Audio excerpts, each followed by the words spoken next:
శివుడు అలా ఉంటాడు, తన కోసం ఏం అట్టి పెట్టుకోడు. కానీ శివుడు భార్య ఎవరు? అమ్మవారు. ఆవిడ ఎలా ఉంటుంది? రత్నగ్రైవేయ చింతాకలోల ముక్తా ఫలాన్విత కనకాంగద కేయూర కమనీయ భుజాన్విత అరుణారుణ కౌసుంభ వస్త్రభాస్వత్కటీతటి రత్న కింకిణికారమ్య రశనాదామభూషిత. ఒక వైభవ ఒక లోకమా?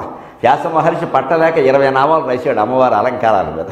20 నామాలు, ఒక్కొక్క నామం పైగా పొడుగ్గా ఒక పాదం అంతా.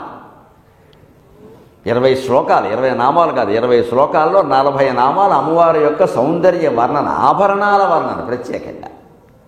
రత్నగ్రైవేయ, రత్నాల కంఠహారం వేసుకుంటారు. గ్రైవేయం అంటే కంఠకారం, ఎందుకంటే గ్రీవ అంటే కంఠం, అందుకని గ్రైవేయము అంటే కంఠకారం. దాన్ని ఇంగ్లీషులో నెక్ లేస్ అంటారు. నెక్ అంటే మెడగా, అది మెడను అల్లుకుంది, అంతే తేడా. మన వాళ్ళు గ్రైవేయం అన్నారు.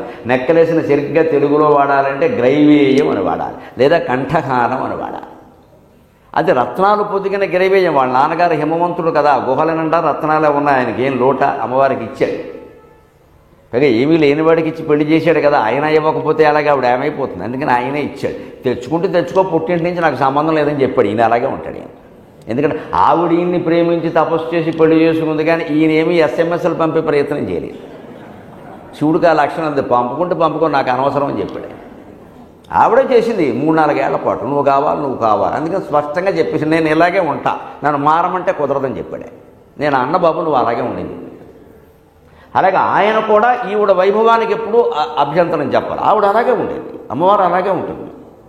ఆవిడ ఎప్పుడు నువ్వు నాకు మళ్ళీ నువ్వు కూడా ఓ చర్మం కట్టుకో అని అనలేదే, నాకు మళ్ళీ మీరు ఆభరణాలు వేసుకుంటాను ఆవిడ అనలేదు. అందువల్ల దంపతులు ఆనందంగా ఉండగలిగారు. ఇది నేర్చుకుంటే మనం కూడా ఆనందంగా ఉండగలం. వారు ఉండగలిగినట్టు వారి ఇష్టం ప్రకారం వారు ఉంటారు. అది అధర్మం కాకపోతే చాలు. అధర్మం అయితే అభ్యంతరం చెప్పచ్చు, కానీ ధర్మమే అయినప్పుడు ఇలా ఉండొచ్చు కదా, అలా ఉండొచ్చు కదా, కాస్త పౌడర్ రాసుకోవచ్చు కదా, లిప్స్టిక్ పూసుకోవచ్చు కదా, ఎందుకు అనాలి మనం? వాడికి ఇష్టమైతే పూసుకుంటారు, లేకపోతే మానేస్తారు. లేకపోతే నేను డెకరేట్ చేసుకున్నట్టు మీరు కూడా డెకరేట్ చేయదు, నాకు ఇష్టం లేదు నేను చేసుకోను, దానికి ఏముంటాయి? ఇంకా అందమైన బట్టలు కట్టుకోవచ్చు కదా, ఇంకా సంపాదించవచ్చు కదా. ఈ మాటలు ఆడాళ్ళ నోట మగాళ్ళ నోట రాకూడదండి. సంసారాలు చెడిపోవడానికి ఇదే కారణం. పార్వతీదేవి ఎప్పుడు ఎద్దు మీద ఎక్కి శివుడిని పిలిచి BMW కారు కొనొచ్చు కదా అని అనలేదు. నీకు ఇష్టమైతే ఎద్దెక్కు, లేకపోతే మానేయాలి ఆయన.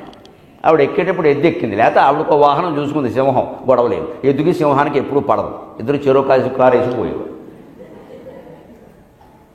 అందుకని దెబ్బలాడుకోలేదు వాళ్ళు. దాంపత్యం అంటే ఇంతే, వారి అభిరుచిని గౌరవించాలి. మనం మనలాగే ఉంటాం, వారి కోసం మనం మారక్కల, మన కోసం వారిని మారమని ఒత్తిడి చేయటం.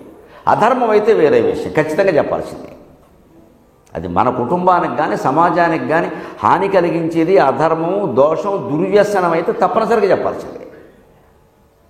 ఎందుకని డబ్బు, సంపాదన, ఆభరణాలు, వీటిలో ఎప్పుడు వస్త్రాలు చెప్పకూడదండి. ఎవరిష్టం వారిది. చెప్పచ్చు, సలహా చెప్పచ్చు, వినకపోతే ఫోన్లే, ఆయన ఇష్టం అయింది, వదిలేయండి. ఆ ఇష్టాన్ని గౌరవించాలి. పార్వతి అలా గౌరవించింది, శివుడు అలా గౌరవించాడు.